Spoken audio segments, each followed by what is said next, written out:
আসসালামু আলাইকুম।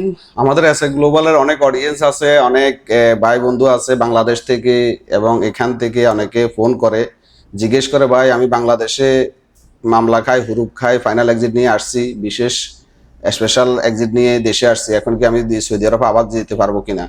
তো এই বিষয়গুলো আমরা অনেকেই এলোমেলো করে ফেলি, কে কোন সময় কোনটা উঠাবেন। যেমন এখানে আছে জাওয়াজাত পিন, এয়ারপোর্ট পিন, মতলব পিন। এখন আপনি কখন কোনটা উঠাবেন? আপনি বাংলাদেশ থেকে, এই দেশ থেকে কোনো মামলা খায়, কোনো ফাইনাল এক্সিট নিয়ে বা পুলিশের কাছে ধরা দিয়ে দেশে গেছেন, কিন্তু এখন আবার রিটার্ন আসতেছে, এখন আপনার এই সময় কোন পিনটা আপনার দরকার।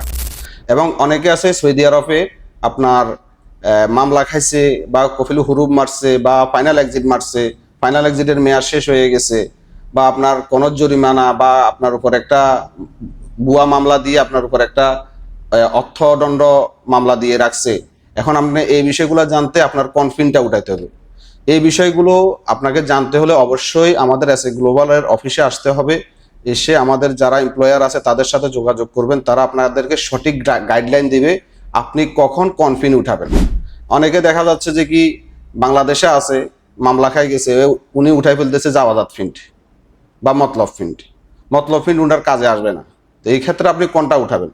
তা আপনার সাথে কথা বলে আমরা বুঝতে পারবো যে কি আপনার কোন ফিন্ট আপনার দরকার। তো এই জন্য আপনারা আমাদের অফিসে আসতে হবে। ধন্যবাদ সবাইকে। এই ধরনের তথ্য নেওয়ার জন্য আমরা ফ্রি তথ্য দেব, ফ্রি, কোনো এই তথ্যের জন্য চার্জ করব না। আপনারা আমাদের অফিসে ভিজিট করে তথ্যগুলো নেন, নিয়ে সঠিক গাইডলাইন নিয়ে আপনি পেপার উঠালে আপনার অর্থ খাসারা হবে না, এবং সময়ও লস হবে না। ধন্যবাদ সবাইকে। আসসালামু আলাইকুম।